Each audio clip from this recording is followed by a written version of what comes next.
I'm Alex, and welcome back to another episode of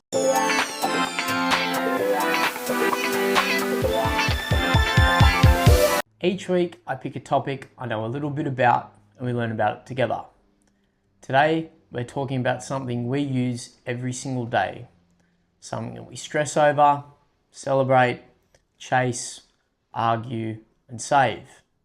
It's money. I really don't get it, she say what you want her to say. At the end of the day, I'm still getting money regardless, I'm still getting paid. It shapes our careers, our politics, our housing markets, our lifestyles, and even how we see ourselves. And yet most of us, myself included, don't really know what it actually is. Is it paper? Is it numbers in a bank?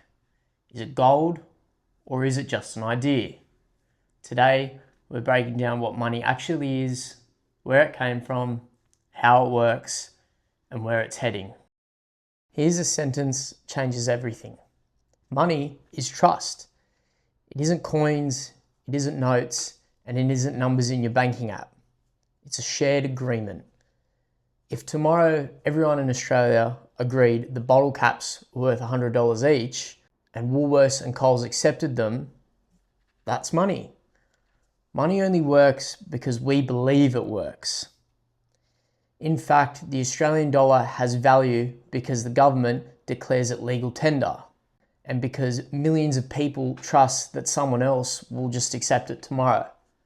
It's the world's biggest group project and somehow 8 billion people keep participating in it. It didn't start as paper, it started with barter. You have goats, I have grain, we swap. But barter has a huge flaw. Economists today call it the double coincidence of wants. We both need to want what the other has at the same time.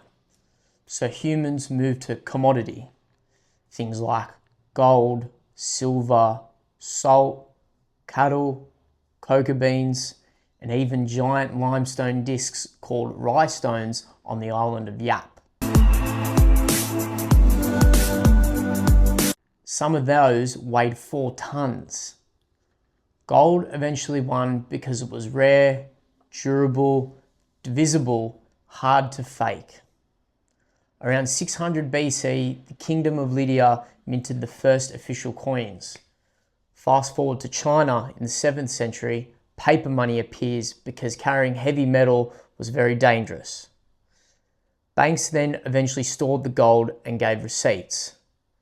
Then people stopped redeeming the gold and the receipts became the money. For a long time, currencies were tied to gold. Every dollar was backed by a fixed amount of gold, but the gold standard ended in 1971 when US President Richard Nixon removed the dollar from the gold standard. Accordingly, I have directed the Secretary of the Treasury to take the action necessary to defend the dollar against the speculators. I have directed Secretary Connally to suspend temporarily the convertibility of the dollar into gold or other reserve assets, except in amounts and conditions determined to be in the interest of monetary stability and in the best interest of the United States.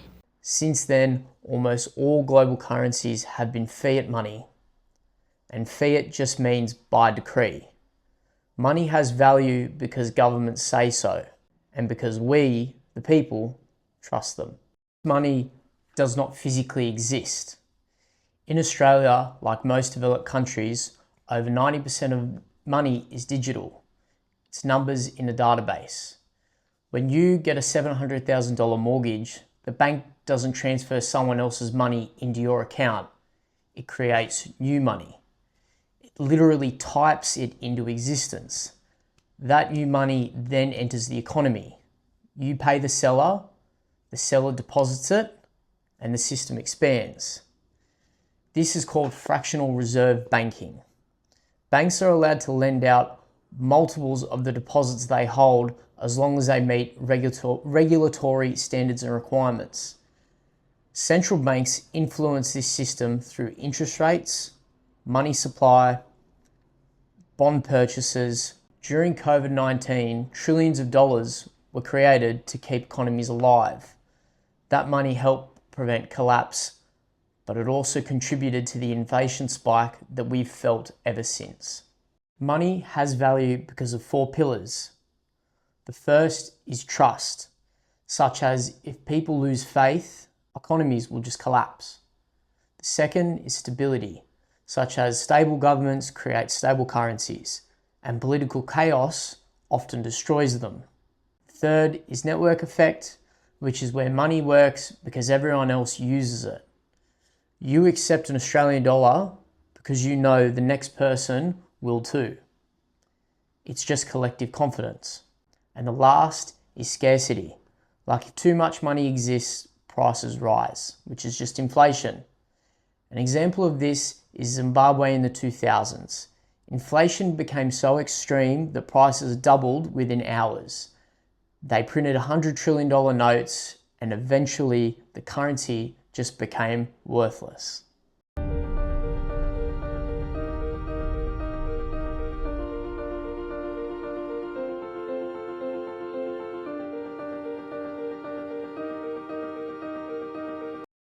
Modern economies run on debt, mortgages, business loans, and government bonds. Debt fuels growth, but too much debt, and that's when the cracks start to appear. In 2008, the global financial crisis happened because banks, especially in America, issued massive amounts of risky mortgage debt. When homeowners defaulted on these loans, trust collapsed, banks failed, and markets crashed. From the financial capital of the world, the opening bell is going to ring. About 18%. The stock market is now down 21%. Apple shares are just getting hammered this morning. We're down by between 3 and 4.5% generally across these markets. 190 to 166 in the blink of an eye. In 2020, the COVID shock froze global economies almost overnight. Each time something like this happens, the pattern is similar. Trust breaks, liquidities dry up, governments step in, money is created, and the system survives. But it's fragile and it's not something that can continue to happen. We're living through a massive monetary shift right now. Cash usage in the world is falling fast. Like in some Scandinavian countries, cash makes up less than 10% of transactions. Cryptocurrency challenged this system in 2009 when Satoshi Nakamoto released Bitcoin. I'm here is to clear my name that I have nothing to do with Bitcoin. Bitcoin introduced things like limited supply, which was capped at 21 million, decentralization, blockchain transparency, and no central authority.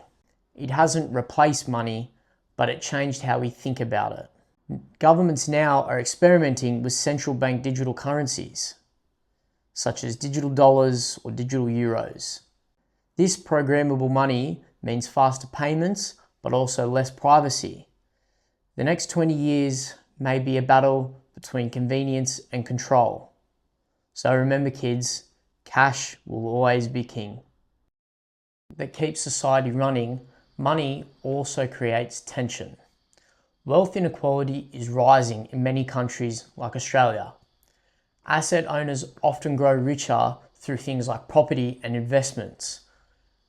Wage earners often feel left behind, inflation eats savings, debt creates pressure, and housing becomes harder to access for the everyman.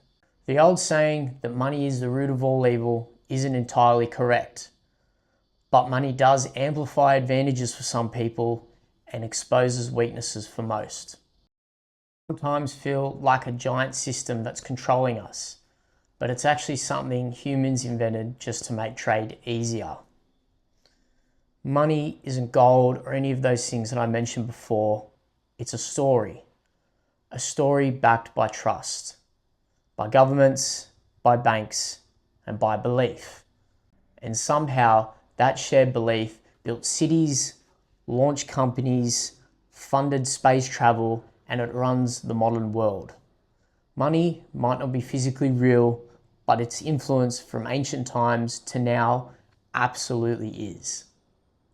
And that, my friends, is money. The invisible invention connecting billions of people through trust alone. Please like and subscribe if you enjoyed the episode, and I'll see you next week where we'll get the chance to learn about another topic. Bye for now.